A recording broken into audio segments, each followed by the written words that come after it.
ఏదో బ్యాగులు వేసుకున్నారంటే then the army commander local లెవెల్లో ఆయన ఒక దాన్ని డబుల్ చెక్ చేయాల్సి వస్తుంది. ఆయన అక్కడ వెళ్ళలేరు కదా, లోపలికి వెళ్ళి చెక్ చేయలేరు. So then technical intelligence use చేస్తారు. అది డ్రోన్ ఉండొచ్చు, శాటిలైట్ ఇమేజరీ ఉండొచ్చు, కానీ అడవి ఉంటే శాటిలైట్ ఇమేజరీ పనికిరాదు, ఈవెన్ డ్రోన్ కూడా పనికిరాదు.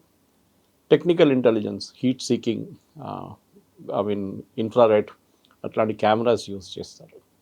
దాని తర్వాత ఒకసారి కన్ఫర్మేషన్ వస్తే then they send hit team పంపిస్తారు. అది జరుగుతుంది. మన దగ్గర కూడా యూపీఏ హయాం మీకు గుర్తుంటుంది, జర్మన్ బేకరీ బ్లాస్ట్ కానీ, మెక్కా మస్జిద్ బ్లాస్ట్ కానీ, మన దగ్గర జరిగిన గోకుల్ చాట్ కానీ, లుంబిని పార్క్, ఇట్లాంటి చాలా ఘటనలు జరిగినాయి, కోయంబత్తూర్ బ్లాస్ట్.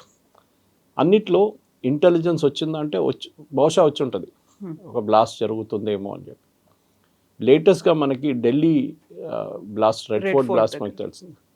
దాంట్లో ఏమైందంటే ఒక కశ్మీర్ నుంచి మొదలైన ఒక పోస్టర్ ఇష్యూ నుంచి స్టార్ట్ అయింది. ఎవరో పోస్టర్ అంటించారు గోడ మీద, ఎవరని చెప్పి వాళ్ళు పికప్ చేసే సీసీటీవీ నుంచి వాళ్ళు 10 మంది పేరు చెప్పారు, వాళ్ళని వెళ్ళి పట్టుకున్నారు. అక్కడి నుంచి లాస్ట్ మనిషి దొరకలేదు. ఈ వాజ్ అ డాక్టర్ మనకు తెలిసింది.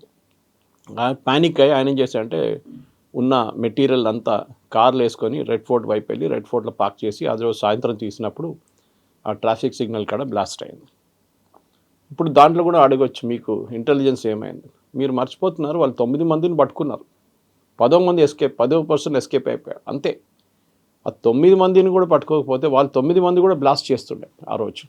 దేవుడు డన్ ఇట్. ఆ రోజు కాకుండా నెక్స్ట్ డే చేస్తారు. సో మన దగ్గర మనం సెక్యూరిటీ ఫోర్సెస్ని ఎప్పుడు మనం అప్రిషియేట్ చేయం. మనం ఏదో యుద్ధం జరిగితే, ఉరి లాంటి అటాక్ జరిగినప్పుడు, సర్జికల్ స్ట్రైక్ చేసినప్పుడు, బాలకౌట్ చేసినప్పుడు మనం అప్రిషియేట్ చేస్తాం. మన దగ్గర ఇంకో ప్రాబ్లం ఏంటంటే, మన దగ్గర ఉన్న ఆపోజిషన్ లీడర్స్ కొంతమంది మన గవర్నమెంట్ని, మన ఆర్మీని ఎప్పుడు క్రిటిసైజ్ చేస్తారు. రీసెంట్లీ మళ్ళీ బాలకోట్ గురించి రాహుల్ గాంధీ కొంచెం కామెడీ లాగా చేశాడు. బాలకోట్ గురించి ఏం జరిగింది, బాలకోట్లో ఏం చేయలేదు మనం చెప్పేసి. అంటే మీరు మన ఎయిర్ ఫోర్స్ వాళ్ళని ప్రశ్నిస్తున్నారు, ఆ రోజు బాలకోట్లో ఏం జరిగింది. మనం ఇప్పుడు ఇజ్రాయెల్ అమెరికా యుద్ధం తీసుకోవచ్చు. ఇరాన్ మీద బాంబ్ చేసినప్పుడు ఇజ్రాయెల్ కానీ అమెరికా కానీ, అమెరికాలోని ఆపోజిషన్ లీడర్స్ కానీ, ఈవెన్ ఇజ్రాయెల్లోని ఆపోజిషన్ లీడర్ దాన్ని ఎప్పుడు ప్రశ్నలు అడగలేదు. వాళ్ళు చెప్పారు, ఇంతమందిని చంపేసాం, ఖమేనీ పోయారు, Ayatollah that is the supreme leader died, దాంతోపాటు 40 మందిని మేము చంపేసాం కమాండోస్ అన్నారు. మీరు ఎవరైనా ఈ ఆపోజిషన్ లీడర్స్ మీరు వాళ్ళు డెఫినెట్గా అడుగుతారు ఎందుకు చేశారు, ఏం చేశారని చెప్పి వాళ్ళ వైపు నుంచి అడగొచ్చు. But they never asked. ఇజ్రాయెల్లో ఆపోజిషన్ లీడర్ ఎప్పుడు క్యాబినెట్లో కూర్చుంటారు, that is called war cabinet. వాళ్ళ దగ్గర యుద్ధం జరుగుతున్న టైంలో వాళ్ళ opposition leader is part of the cabinet. అంటే అంత కాన్ఫిడెన్షియల్ ఇన్ఫర్మేషన్ ఆయన క్యాబినెట్లో కూర్చున్నప్పుడు డిస్కషన్లో వస్తుంది. కానీ మన దగ్గర రాహుల్ గాంధీని కూర్చోబెడితే ఆయన బయటికి వెళ్ళి ప్రెస్ కాన్ఫరెన్స్ అదే మాట అంటారు. సో ఇంటెలిజెన్స్ అనేది ఒక డబుల్ ఎడ్జ్ సోర్డ్ లాగా యూజ్ చేసుకోవాలి. మనకి 26/11 జరిగినప్పుడు ఆర్వీఎస్ మణి గారిని నేను ఇంటర్వ్యూ కూడా చేశాను చాలాసార్లు. ఆయన రాసిన పుస్తకం కూడా ఉంది, మిత్ ఆఫ్ హిందూ టెర్రర్ అని. దాంట్లో మనకు చాలా క్లియర్గా ఆ రోజు కరాచీ పోర్ట్ నుంచి ఒక బోట్ బయటికి వచ్చిందని పి చిదంబరం గారు పార్లమెంట్లో ఆ రోజు డిసెంబర్లో ఒక స్టేట్మెంట్ ఇచ్చారు, official statement. Next question was, సరే బోట్ కనిపించింది, మీరు ఏం చేశారు? కోస్ట్ గార్డ్ని చెప్పాం అండ్ ఇండియన్ నేవీని అలర్ట్ చేశాం. వాళ్ళు ఆ బోట్ని ట్రేస్ చేశారా? ఎస్. దాని తర్వాత ఏమైంది? ఆ బోట్ని వెళ్ళనిచ్చాం మేము. ఇది మనం బేసిక్, ఒక వాచ్మెన్ కూడా ఒక బిల్డింగ్లో ఎవడో సస్పీషియస్ క్యారెక్టర్ బయట తిరుగుతుంటే ఆయన ఓనియరు, ఆయన వెంటబడతారు, ఏం చేస్తాడు, ఎక్కడి దాకా వెళ్తున్నాడు చూడడానికి. ఈ కేసులో 26/11లో డెలిబరేట్లీ మనం ఆ బోట్ని వెళ్ళనిచ్చాం. తర్వాత మనకు తెలిసింది గుజరాత్ వైపు వచ్చి వాళ్ళు ఇంకొక బోట్ని హైజాక్ చేసి అక్కడి నుంచి వాళ్ళు ముంబై వైపు వచ్చారు. చాలా ల్యాప్సెస్ జరిగింది దాంట్లో. Security forces have to be lucky all the time, terrorist has B lucky only once అంటాం.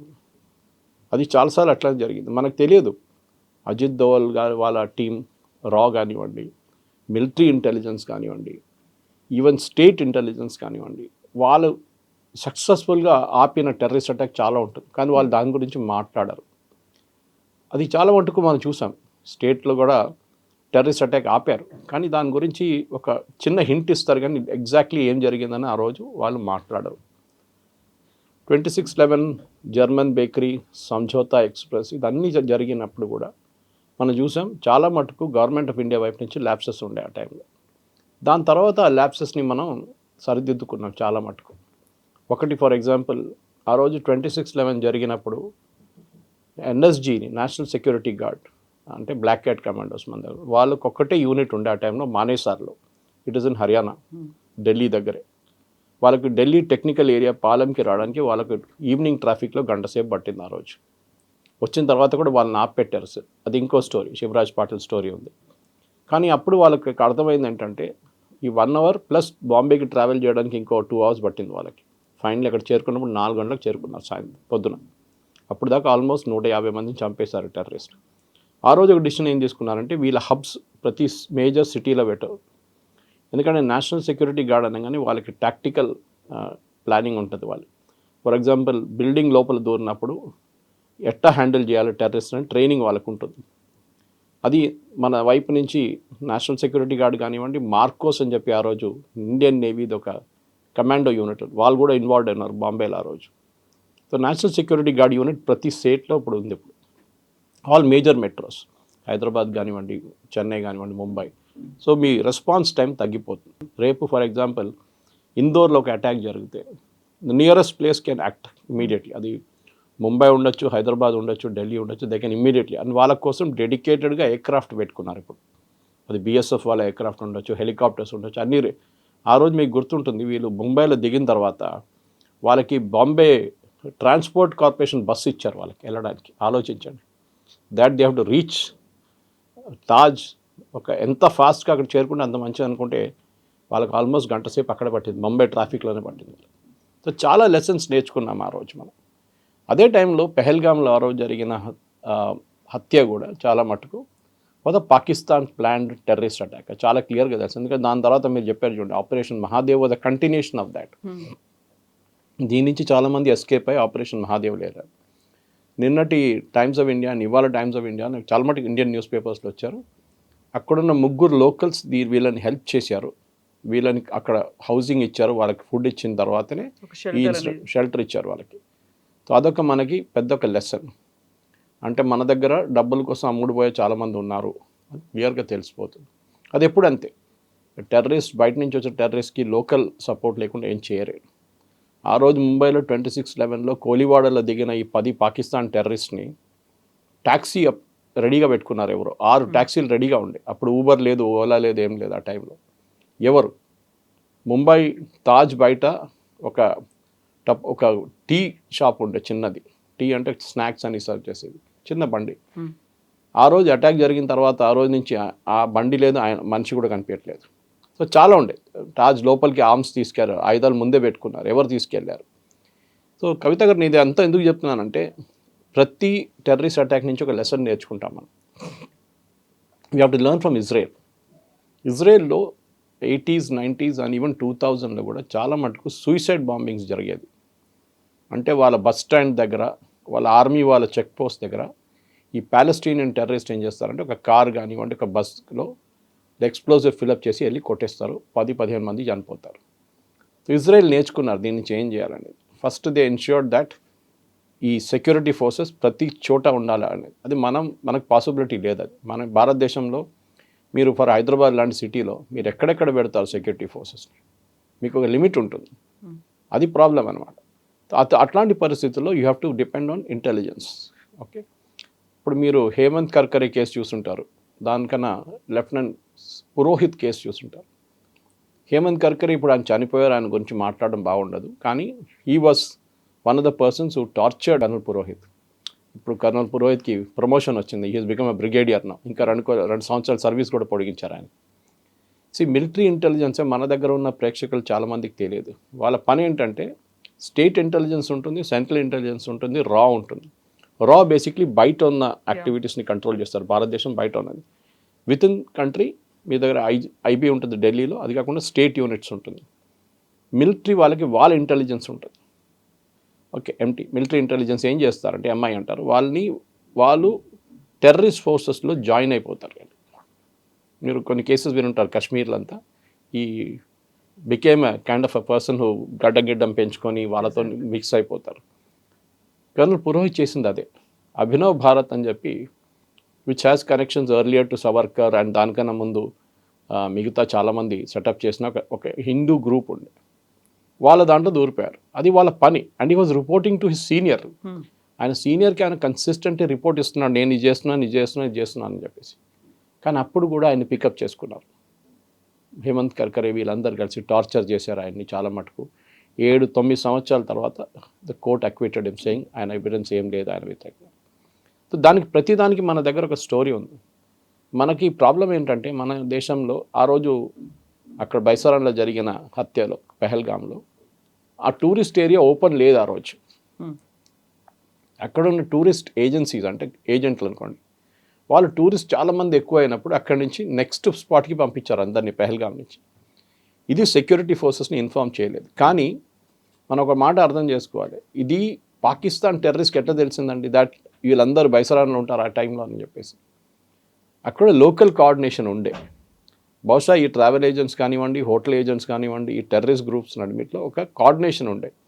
ఎందుకంటే వాళ్ళందరూ పెహల్గాంలో ఉంటారు కదా ఆ రోజు, టెర్రరిస్ట్ కూడా పెహల్గాంకి వస్తుండే. Why did they go to that spot అంటే వాళ్ళకి ముందే తెలిసిపోయింది వీళ్ళు ఇక్కడికి వస్తారు. మీరు చూసుంటారు వాళ్ళు రెక్కీ కూడా చేశారు, వాళ్ళు ఆర్గనైజ్డ్గా అయింది అంతా. సీసీటీవీలో వచ్చింది, ప్రీవియస్ డే వచ్చి రెక్కీ చేశారు, వాళ్ళు తిరిగారు ఆ ఏరియా అంతా, ఎంతమంది టూరిస్టులు వస్తున్నారు, ఎక్కడ పోతున్నారు అన్నీ చూడడానికి. So it was done in a very very pre planned way. మన ఒక ఆర్మీ యూనిట్ మీద అటాక్ చేసేది కాదు, ఒక సివిలియన్స్ వాళ్ళ మీద దాడి చేసినప్పుడు. మీరు ఉరీ చేసినప్పుడు కానీ మిగతా చోట్ల కూడా అటాక్స్ జరిగినప్పుడు కూడా వాళ్ళకి రెస్పాండ్ చేయడానికి టైం ఉండే. ఓకే, సరే వాళ్ళు రాత్రి నిద్రపోయినప్పుడు అటాక్ చేశారు ఉరీలో, అది that's a different story altogether. కానీ వాళ్ళకి అట్లీస్ట్ ఆయుధాలు ఉన్నాయి వాళ్ళ చేతిలో. ఇది ఇన్నసెంట్గా ఉన్న సివిలియన్స్, అది కూడా మీరు చెప్పినట్ల మీ మతం ఏంటి, మీరు కల్వా చదవండి అని చెప్పేసి చంపేసిన చాలామంది 26 మంది చనిపోయారు ఆ రోజు. The lesson is very clear that one preparedness చాలా ఇంపార్టెంట్. మళ్ళీ అది చెప్తున్నాను, terrorist has B lucky only once. And వాళ్ళకి కావాల్సిన అన్నిటికంటే పెద్దది ఏంటంటే పబ్లిసిటీ. ఏ టెర్రరిస్ట్ గ్రూప్ అయినా మీరు పిఎల్ఓ టైం నుంచి చూడండి, Palestine Liberation Organization, Yasser Arafat, వాళ్ళు ఎయిర్క్రాఫ్ట్ హైజాకింగ్ కానీ, మ్యూనిక్ ఒలింపిక్స్లో 11 మంది ఇజ్రాయిలీ అథ్లీట్స్ చంపినప్పుడు కానీ వాళ్ళకి పబ్లిసిటీ చాలా ఇంపార్టెంట్. ఏ రోజు మీరు పబ్లిసిటీ ఎలిమెంట్ తీసేస్తారో ఆ రోజు నుంచి వీరు ఏం చేయరు. అది ఇజ్రాయెల్ నుంచి నేర్చుకోవాలి మనం. ఇజ్రాయెల్ ఇప్పుడు కూడా చూడండి, వాళ్ళ టెక్నికల్ ఇంటెలిజెన్స్, వాళ్ళ హ్యూమన్ ఇంటెలిజెన్స్ సూపర్గా ఉంటుంది. మీరు కేసెస్ చెప్పుకుంటే ఇజ్రాయెల్ చాలా ఉన్నాయి అట్లాంటిది. లాస్ట్ మనం గుర్తు చేయాల్సిన యహ్యా సిన్వార్ కానివ్వండి, మిగతా హమాస్ యాక్టివిస్ట్ అందరినీ ఎట్లా చంపారు. దెన్ రీసెంట్గా ఈ ఆపరేషన్ మొదలైనప్పుడు వాళ్ళ రీసెంట్ దాంట్లో సుప్రీం లీడర్ని ప్లస్ 40-40 కమాండర్ని చంపారు. ఇంటెలిజెన్స్ ఎక్కడి నుంచి వస్తుంది వాళ్ళకి, వాళ్ళు కల్టివేట్ చేస్తారు వాళ్ళు. నిన్న Israel Mossad chief, farmer Mossad chief, ఇది లీడ్ చేసిన ఒక మనిషి, his name is mentioned only S M. ఆయన ఇరాన్లో ఆ రోజు చేసిన ఆపరేషన్లో ఆయనకి ఏదో జరిగింది, చనిపోయారు ఆయన. ఆయన గురించి నిన్న ఒక మెమోరియల్ సర్వీస్ పెట్టారు వితౌట్ నేమింగ్ హిమ్. అంటే వాళ్ళు అంత ఇంపార్టెన్స్ ఇస్తారు ఇంటెలిజెన్స్ కోసం. మన దగ్గర I think the main thing we lakh at the state level is intelligence. ఇప్పుడు మన తెలంగాణలో చెప్తే మీరు మన ఎస్ఐబి ఉంటే ఇక్కడ వాళ్ళు నెక్సలిజం వైపు చాలా మటుకు చూస్తారు, చెక్ చేస్తారు, వాళ్ళ మీద ఒక ఇన్ఫర్మేషన్ ఉంది. కానీ అట్ లోకల్ లెవెల్ ఇంకా మనకు చాలా ఇంప్రూవ్ చేయాల్సి ఉంది, ఎస్పెషలీ టెక్నికల్ ఇంటెలిజెన్స్ అన్నమాట. అది మనం చేయాల్సింది. వాళ్ళకి దానికోసం కావాల్సిన ఎక్విప్మెంట్ కావాల్సి వస్తుంది. మీరు పెగసస్ గురించి వినుంటారు, ఇజ్రాయలీ సాఫ్ట్వేర్ ఒకటి చాలా పెద్ద కాంట్రవర్సీ క్రియేట్ చేసింది. అది ఇదంతా మనకు కావాల్సింది. ఒక దేశం అట్ ద సేమ్ టైం మనం ఒక పోలీస్ స్టేట్గా మారకూడదు, అదొకటి ఉంది. ఎప్పుడైనా చెప్తుంటారు చూడండి, we should not become a police states. మనం రష్యా కాదు, నార్త్ కొరియా కాదు అని చెప్తారు, కరెక్టే అది. కానీ మన మీద ఆమ్నీ ప్రెసెంట్ ఎప్పుడు పాకిస్తాన్ మన వైపు ఒక నిఘా ఉంటుంది.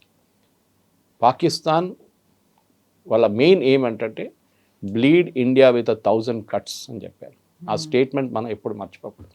ఎగ్జాక్ట్లీ. ఇంత జరిగింది, ఆ తర్వాత పాకిస్తానే మోస్ట్ ఎఫెక్టెడ్ కంట్రీగా కూడా ఐడెంటిఫై చేశారు, టెర్రరిజంతో ఎక్కువ ఎఫెక్ట్ అయింది అనేది. అక్కడ నుంచే బోల్డ్ అంతమంది ఒక ఫ్యాక్టరీ లాగా బయటకు వస్తున్నారు అనుకున్నప్పుడు, బార్డర్ని క్రాస్ చేయడానికి కావచ్చు, వీటన్నిటితో రెడీగా ఉన్నారు అనుకున్నటువంటి అదే పాకిస్తాన్ ఇప్పుడు మళ్ళీ ఇంకొక అవతారం ఎత్తింది. అంతకుముందు ఈ మా యుద్ధాన్ని ఆపింది మీరే, మీకు నోబెల్ పీస్ ప్రైజ్ ఇవ్వాలి అనేటువంటి అనౌన్స్మెంట్ వచ్చింది. ఇప్పుడు వాళ్ళు ఒక వేదికను పెట్టుకున్నారు, ఇస్లామాబాద్ టాక్స్ అనేవి అక్కడ అవుతున్నాయి. వాళ్ళు ఒక పీస్ మేకర్స్గా అవతారం ఎత్తారు. ప్రపంచం నమ్ముతుందంటారా వాళ్ళని? ఫెయిల్ అయింది కదా నిన్న, వాళ్ళ క్లియర్ కలర్ నిన్న బయటకు వచ్చింది. అది ఇజ్రాయెల్ వాళ్ళు దీనికన్నా ముందు కూడా వార్న్ చేశారు. ఈ యుద్ధం మొదలైనప్పుడు Pakistan first time peace talk పెడితే నెవర్ ట్రస్ట్ ద పాకిస్తానీస్ అన్నారు ఇజ్రాయెల్. Never trust. ఎందుకంటే వీళ్ళని ఎప్పుడు చెప్తారు wolf in a sheep's clothing అని. ఓకే, వీళ్ళు చేసిన మన వైపు చేసిన టెర్రరిస్ట్ అటాక్ అందరికి తెలిసిందే. తాలిబాన్ని పెంచి పోషించింది ఎవరని అందరికీ తెలిసిందే. తర్వాత అదే తాలిబాన్ వీళ్ళ వ్యతిరేకంగా దాడులు మొదలుపెట్టారు.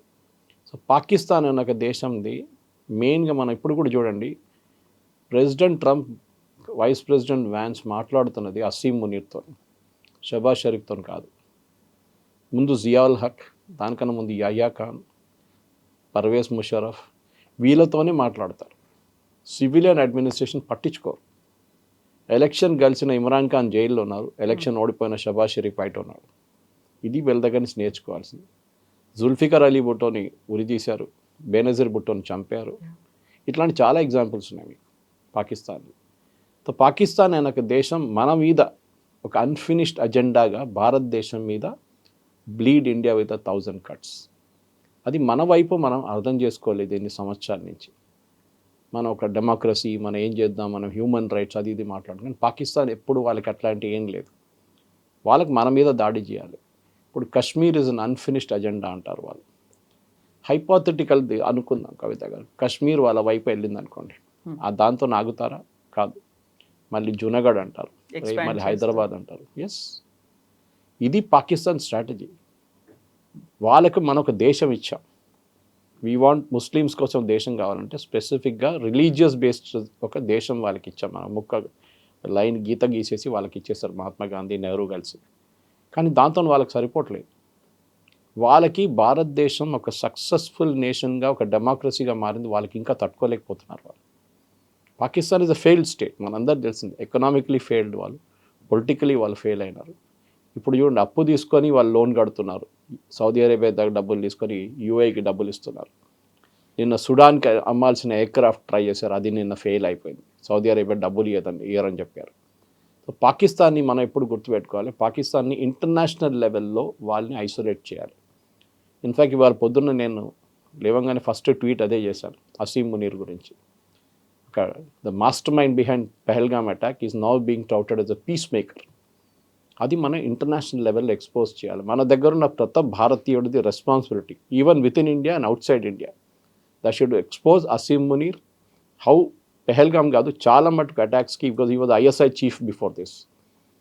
ప్రతి దాడిలో కూడా ఇట్లాంటి మనుషులు కార్గిల్లో మన అందరూ తెలిసిందే కవిత గారు, మీకు గుర్తుంటుంది. కార్గిల్ జరిగినప్పుడు పర్వేజ్ ముషర్రఫ్ ఏమన్నారు, నాకు తెలియదు, జరిగిందా అన్నారు. షరీఫ్ కూడా అదే అన్నారు ఆ టైంలో, జరిగిందా నాకు తెలియదే. తర్వాత అన్నారు ఆర్మీ నా దగ్గర నుంచి ఇదంతా దాచిపెట్టారు పాకిస్తాన్ ఆర్మీ అని. పాకిస్తాన్ సైనికులు చనిపోయినప్పుడు మన వైపు బాడీ తీసుకెళ్ళండి రా అంటే తీసుకెళ్ళలేదు వాళ్ళు.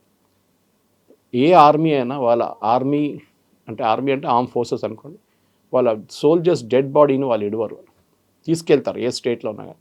మనం సౌరవ్ కాలియా వీళ్ళంతా మనకు తెలుసు ఆ టైంలో జరిగినప్పుడు కార్గిల్లో ఇనీషియల్ డేస్లో 41 రోజుల తర్వాత మనకు ఆ డెడ్ బాడీ దొరికింది మనకి. But we got dum back. పాకిస్తాన్కి అది లేదు. పాకిస్తాన్కి ఏంటంటే వీళ్ళందరూ ఎక్స్పెండబుల్, అంటే ఒక ఈగలాగా కొట్టేసినా కూడా మాకు ప్రాబ్లం లేదు, మా సోల్జర్స్ పోనీయండి అంటారు. ఎందుకంటే వాళ్ళ మెయిన్ లీడర్స్ హోల్లీ కరప్ట్. మీరు పాకిస్తాన్ జనరల్ యహ్యా ఖాన్ టైం నుంచి చూడండి, ఫస్ట్ వాళ్ళు లండన్లో ఒక పెద్ద ఇల్లు తీసుకుంటారు, వాళ్ళ పిల్లలంతా బయట పంపిస్తారు, వాళ్ళ ఫ్యామిలీ కూడా అక్కడే ఉంటారు, వాళ్ళ చదువు అంతా అక్కడే. కానీ Pakistan as a nation is failed. మన భారతదేశంలో పావర్టీ లేదని కాదు చెప్పట్లేదు, మన దేశంలో కూడా ఇన్ఈక్వాలిటీ లేదని కాదు. కానీ యాజ్ అ డెమోక్రసీ మీరు కంపేర్ చేస్తే యాపిల్ టు యాపిల్ మనం ఎక్కడో ఉన్నాం. ఎకనామికల్ చూడండి, మన దగ్గర మన ఫారిన్ ఎక్స్చేంజ్ 700 బిలియన్ ఉంటే వాళ్ళ దగ్గర 22 బిలియన్ ఉంది ఇప్పుడు, అంతే. సో యాజ్ అ నేషన్ మనం ఏం నేర్చుకోవాలంటే, పాకిస్తాన్ ఇది ట్రై చేస్తారు కవిత గారు. మీరు ఒక రెస్పెక్టబిలిటీ రావాలంటే ఏం చేస్తారు, ఒక దొంగ కూడా ఒక ప్రాఫిట్గా మారిపోతారు. అదే జరుగుతుంది ఇక్కడ. ఒక పెద్ద రిలీజియస్ లీడర్ అయిపోతారు దొంగ కూడా కావాలని చెప్పేసి. మనతో చాలా ఎగ్జాంపుల్స్ ఉన్నాయి అట్లా. ఓకే, ధీరేంద్ర బ్రహ్మచారి టైం నుంచి ఎగ్జాంపుల్స్ మీద ఎగ్జాంపుల్స్ వస్తుంది మీకు.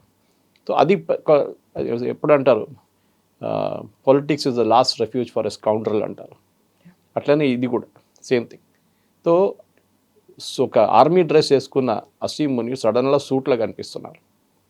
సిరియాలో అల్-ఖైదా టెర్రరిస్ట్ గ్రూప్కి $10 మిలియన్ రివార్డ్ ఇచ్చిన మనిషిని అమెరికా ఇప్పుడు సూట్ వేయించి ఆయన వైట్ హౌస్ పిలిపించి ఆయన సిరియన్ ప్రెసిడెంట్గా ప్రఖ్యాపించారు. సో ఇప్పుడు జేడీ వ్యాన్స్ ఫస్ట్ ఫేజ్లో అయినటువంటి పీస్ టాక్స్ కోసం వచ్చినప్పుడు పాకిస్తాన్ ఒక నార్వే నుంచి వచ్చినటువంటి మోస్ట్ Correct. వాంటెడ్ క్రిమినల్ ఆయన అక్కడ ఉన్నాడు అనేది.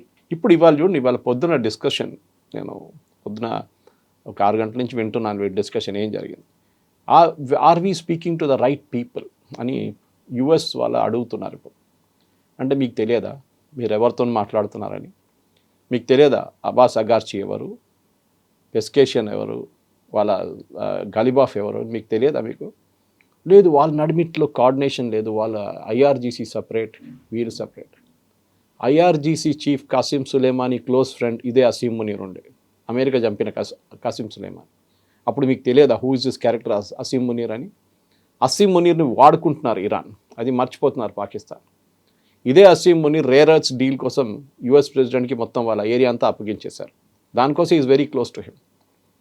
అమెరికాకు ఒక కాన్సెప్ట్ ఉంది కవిత గారు, వాళ్ళు ఒక మనిషిని వాడుకొని కరివేపాకులాగా పక్కన పడేస్తారు. చాలా ఎగ్జాంపుల్స్ ఉన్నాయి అట్లా. మీ తాలిబాన్ చూడండి. ఫస్ట్ ఆఫ్ ఆల్ ఒక టైంలో తాలిబాన్ని రష్యాని ఎక్కడి నుంచి ఓడించడానికి వాళ్ళు తీసుకున్నారు. దాని తర్వాత తాలిబాన్ వాళ్ళ వ్యతిరేకంగా వచ్చేసారు. అప్పుడు అల్-ఖైదా వచ్చారు, అల్-ఖైదాని కొట్టడానికి తాలిబాన్ వాడుకున్నారు. తర్వాత తాలిబాన్ వచ్చి మళ్ళీ వీళ్ళ మీద కొట్టారు, వీళ్ళందరూ పారిపోయారు పాకిస్తాన్ నుంచి, అంటే ఆఫ్ఘనిస్తాన్ నుంచి. ఇది వీళ్ళ అమెరికాది కన్సిస్టెంట్ పాలసీ. ప్రతి దేశంలో వాళ్ళు వెళ్తే దే విల్ యూస్ ఆ లీడర్ని యూస్ చేస్తారు, దాని తర్వాత వాళ్ళని పక్కన పడేసి వెళ్ళిపోతారు. అది మనకు జియావుల్ హక్ తీసుకోండి, క్లాసిక్ ఎగ్జాంపుల్ జియావుల్ హక్. జియావుల్ హక్ని ఎంత బాగా వాడుకున్నారు ఆఫ్ఘనిస్తాన్ దాంట్ క్రైసిస్ టైంలో. అమెరికా డబ్బులు అయితే విపరీతంగా ఇచ్చారు వాళ్ళకి, బిలియన్స్లో ఖర్చు పెట్టారు. లాస్ట్ ఏం జరిగింది, when Ziaul Haq started threatening America, వాళ్ళని థ్రెటన్ చేయడానికి మొదలుపెట్టినప్పుడు ఏం చేశారు, ఆయన ఒక రోజు పెషావర్ నుంచి వస్తున్నప్పుడు అక్కడ మ్యాంగోస్ ఏరియా, అది ఆ మ్యాంగో దాంట్లో ఒక పెద్ద క్రేట్లో బాంబులు పెట్టి ఆ ఎయిర్క్రాఫ్ట్ని పేల్చేశారు in the air. Ziaul Haq దాంట్లో చనిపోయారు. లెసన్ అది, that they will do this. కానీ ఇప్పుడున్న చూడండి, నిన్న రాత్రి మొన్న పొద్దున ప్రెసిడెంట్ ట్రంప్ ఆయన రెగ్యులర్ ట్రూత్ సోషల్లో కొడుతూనే ఉంటారు గంటకి ఒకటి. Now time he's come for Asim Munir to deliver. అంటే ఒక థ్రెట్ లాగా, ఇన్ని రోజులు నీతో మేము ట్రస్ట్ చేసాము, ఇప్పుడు ఇరాన్ వాళ్ళని కూర్చోబెట్టి చేసి చూపించండి, చేయకపోతే అంతే సంగతి నీది కూడా. సో అమెరికా అంతే చాలా clear, my good friend Asim Munir అని అన్నీ చెప్తారు ఆయన. ఈవెన్ మోదీ గారి గురించి చెప్తారు కదా, is my very good friend. America they are very transactional people, especially Trump. ఆయన ఒక రియల్ ఎస్టేట్ అని చూడండి, ఎప్పుడు అగ్రిమెంట్ అని చెప్పారు. We will sign this agreement అని ఎప్పుడు, we have do this deal అంటారు. That's a typical business language. ఈ డీల్ సైన్ చేయబోతున్నాయి, బిల్డింగ్ కట్టడానికి ఉన్న డీల్, ఈ ల్యాండ్ డీల్ మనం సైన్ చేయబోతున్నాం.